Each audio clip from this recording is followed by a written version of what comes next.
Well, di natin alam, di ba? Baka ito na yung last or depende sa mga fans kung gusto pa nila akong makita sa All-Star next year, di ba? So, tingnan natin. Kaya enjoy ko tong moment na to na nandito ako ngayon sa province ko.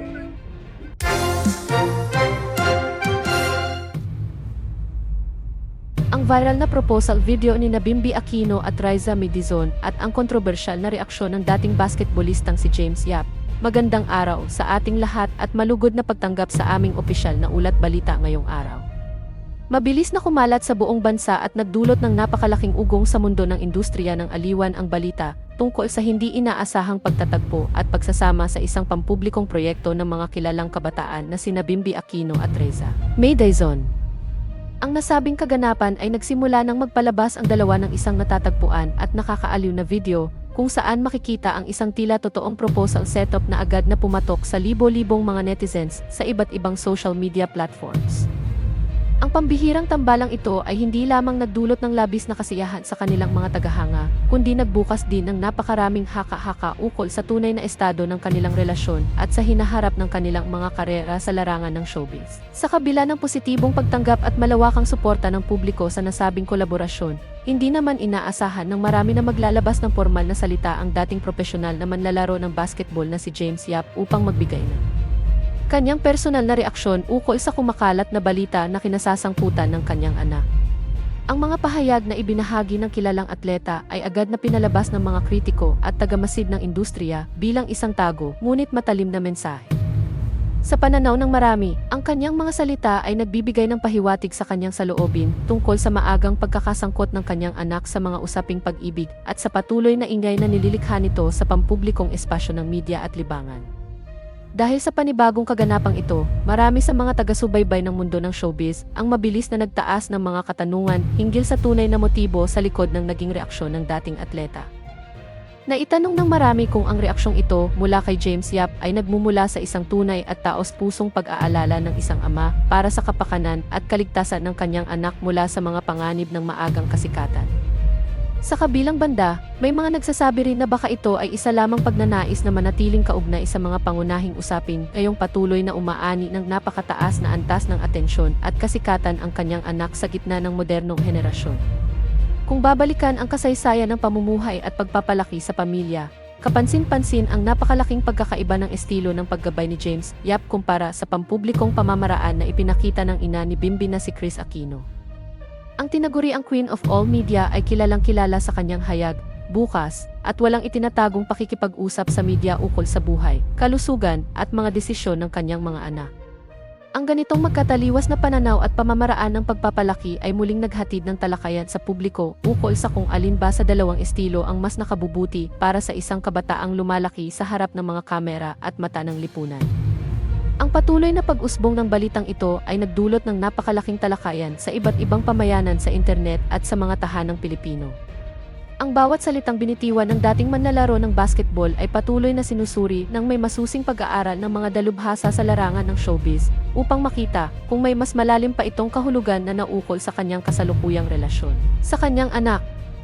Sa bawat anggulo ng usapin, ang mga opinyon ng publiko ay nahahati sa pagitan ng pag-unawa sa panig ng ama at sa pagsuporta sa kalayaan ng kabataan na magpahayag ng kanilang sarili sa pamamagitan ng media. Habang patuloy na nagiging maimpluwensya ang tambalan ni Bimby Aquino at Raisa Medizon sa mga kabataan ngayon, nananatiling nakatutok ang mata ng buong sambayanan sa susunod na magiging hakbang ng magkabilaang panig. Nais makita ng marami kung paano haharapin ng buong pamilya ang patuloy na pagdami ng mga usapin at kontrobersya sa gitna ng mabilis at modernong mundo ng pampublikong komunikasyon. Ang kaganapang ito ay nagpapakita lamang ng matinding kapangyarihan ng social media sa paghubog ng mga opinyon at sa paglikha ng mga panibagong kwento sa lipunan sa pagtatapos ng pampublikong usaping ito. Patuloy na nag-iiwan ng isang malaking tanong sa isip ng bawat Pilipino kung ang mga naging pahayag ba ng dating atleta ay magiging isang daan upang mas magkalapit ang ama at ang kanyang anak pagdating ng panahon. O kaya naman, ito ba ay magiging panimula lamang ng panibagong kabanata ng malalim na kontrobersya at di pagkakaunawaan sa makulay at hindi mahula ang mundo ng lokal na palabas? Nananatiling bukas ang aming linya para sa anumang opisyal na pahayag na ilalabas ng mga sangkot na panig sa mga susunod na araw.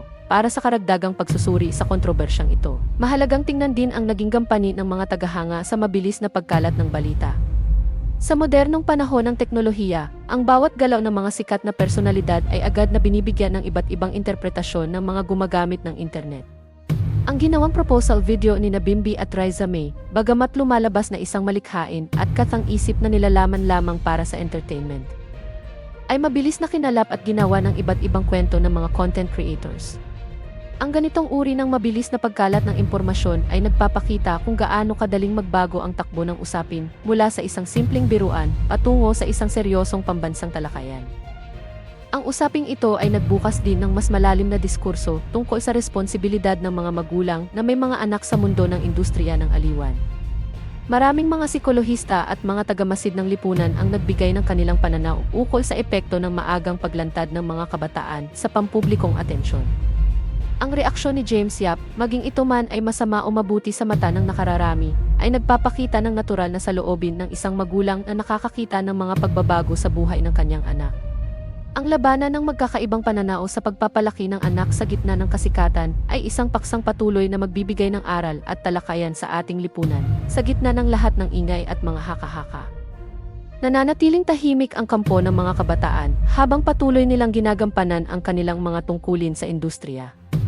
Ang profesionalismo na ipinapakita ni Bimby at Riza May sa kabila ng napakalaking pressure mula sa publiko at sa media ay umaani ng papuri mula sa kanilang mga kasamahan sa trabaho. Ipinapakita lamang nito na sa kabila ng kanilang murang edad, handa nilang harapin ang mga hamon na kalakip ng kanilang piniling larangan sa mga susunod na araw. Inaasahan na magpapatuloy ang pagsusuri at pagsubaybay ng publiko sa mga magiging kaganapan sa pagitan ng mag-ama. Ang bawat kilos, hudyat, o karagdagang pahayag mula kay James Yap o mula sa pamilya Aquino ay tiyak na magiging sentro muli ng mga balita sa telebisyon, radyo at social media. Ang kwentong ito ay hindi lamang isang simpleng balitang showbiz, kundi isang salamin ng mga totoong usapin sa pamilya, katanyagan at sa modernong kultura ng mga Pilipino sa kasalukuyang panahon. Kami ay patuloy na magbabantay at maghahatid sa inyo ng mga pinakabagong ulat at kaganapan ukol sa paksang ito. Ano man ang maging huling hantungan ng kwentong ito, tanging panahon lamang ang makapagsasabi kung ang mga nangyaring ito ay magdudulot ng paghilom at pagkakaunawaan o panibagong balakid sa relasyon ng pamilya. Maraming salamat sa inyong patuloy na pagsubaybay at pagtangkilik sa aming pahayagan. Manatili tayong kritikal, mapagmasid, at maingat sa pagtanggap ng mga balita sa ating paligid. Magandang araw sa inyong lahat. Ang viral na proposal video ni Bimby Aquino at Riza May at ang kontrobersyal na reaksyon ng dating basketballistang si James Yap. Magandang araw sa ating lahat at malugod na pagtanggap sa aming opisyal na ulat balita ngayong araw.